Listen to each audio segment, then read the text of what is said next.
संसार एक बगीचा है, मेरे प्रभु का बगीचा है। इस बगीचे में यदि आपको कोई सेवा है, माता पिता की सेवा, परिवार की सेवा, उसे प्रभु की मान करके की, कोई बंधन नहीं। समझना, ये जो हम बहुत परेशान हैं, भगवत प्राप्ति अति कठिन है, ऐसा वैराग्य वैसा वैराग्य, केवल परिवर्तन करना है सोच का। सोच का केवल परिवर्तन है। हमें जितना लाभ इस माला चलाने से होगा ना, उतना ही लाभ उस किसान को होगा जो हर कदम पे राम राम बोलता है, कृष्ण कृष्ण बोलता है, हरि हरि बोलता है और किसानी कर। हमारा माला से ज्यादा उसका जोर होगा। एक वाराणसी, बैठ जाओ बच्चा, एक वाराणसी में विद्वानों की नगरी है। तो गांव का किसान मेहनत करके अपने बेटे को विद्वान और बड़ा तपस्वी एक योगी बने, इसलिए बचपन से पैसा भेजता रहा, उसको व्याकरण पढ़ाता रहा सब। और बेचारा किसान था पर बहुत भक्त था, प्रतिपल नाम जप करता। और बहुत वर्षों बाद उसका जब पुत्र आया तो उसने अपने घर में देखा तो देहात का सब हे भावना हुआ कि मेरे माता पिता क्या, मतलब ऐसा।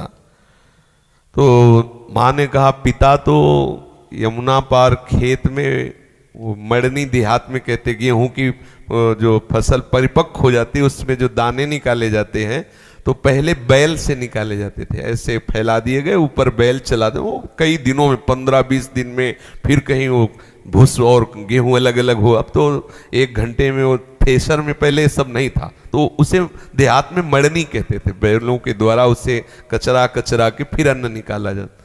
तो उन्होंने कहा कि फिर पिताजी को सूचना कर दो कि मैं आया हूं। तो उनका बच्चा, सूचना करने के लिए तो हमें दूसरी तरफ से जाना पड़ेगा, और सीधे तो सामने ही है, और उनको तैरना आता है, मुझे तो तैरना आता नहीं। तो या तो तुम बोले, नहीं मैं क्यों जाऊं, आप चली जाओ, लेकिन मैं योग सिद्धि जानता हूं।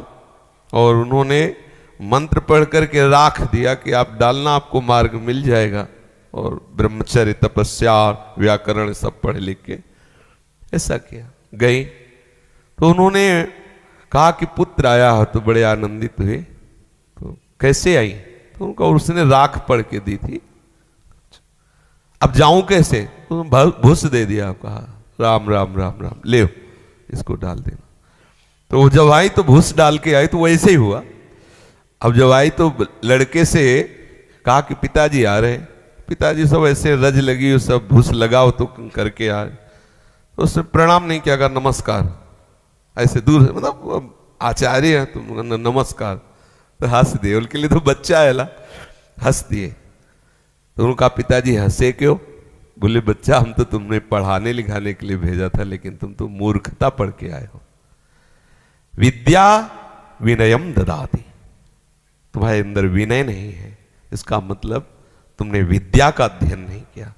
बोले कैसी बात, किसी भी शास्त्र से कुछ? बोले ये अहंकार है, विद्या नहीं। विद्या का प्रभाव है, वो नम्र और विनयशील हो जाता है। ये शरीर तुम्हारा पिता है और तुम नमस्कार बोल रहे हो, ना तो झुककर मस्तक रखना। ना ये तुम्हें लग रहा है ना कि पिता गंवार है, किसान है, और मैं विद्वान व्याकरण पढ़ा, लेकिन इसी किसानी और इसी गंवारपने से तुमको विद्वान, तुम्हें विद्वान बनाया, तुम्हें वहां भेजा, तुम्हें इतना पता नहीं। तो उन्होंने कहा माताजी से कि माताजी जाने के लिए तो हमने राख दी थी, आई कैसे? बोले पिताजी के भूस देने से। तो उनका, पिताजी आप में ऐसी कौन सी शक्ति आई, हमने तो मंत्रों का अनुष्ठान किया है। बोले बेटा, सच्चाई से भगवान के द्वारा दी हुई किसानी करता हूं, आए हुए धन से, अन्न से, संतों अतिथियों का सेवन करता हूं, नाम जप करता हूं। मुझे उसके प्रताप से सब पता है कि तू क्या सोच रहा है, क्या करके आ रहा है, सारी सिद्धियां उसको प्राप्त हो, किसान है। श्री रैदास जी महाराज माला लेके कभी नहीं बैठते थे, वो अपने कार्य में रहते थे। उनके चरित्र को पढ़ लो, बड़े बड़े सिद्धों के भी दिमाग ठंडे कर दिए अपनी सेवा पद्धति से, अपनी सेवा।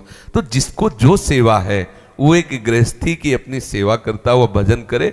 सच्ची मानना, भगवत प्राप्ति कोई दुर्लभ बात नहीं है, प्रभु हमारे हैं, वो मिलने के लिए तैयार हैं। बस आपको 2 बात समझनी, पहली बात मैं प्रभु का हूं, और दूसरी बात जो भी कर रहा हूं प्रभु के लिए कर रहा हूं। इतने से आपको भगवत प्राप्ति हो जाएगी। जो आप कर रहे हो, जहां हो, जैसे हो, हम मुझसे नहीं कह रहे, इतने से ही हो जाएगी। पर इतनी बात आने के लिए सत्संग की आवश्यकता है, साधु समागम की आवश्यकता है। तब आपका अंदर जो भाव है दृढ़। भगवत प्राप्ति कोई कठिन नहीं, पहले दिमाग से हटा दो कि भगवत प्राप्ति बहुत कठिन है।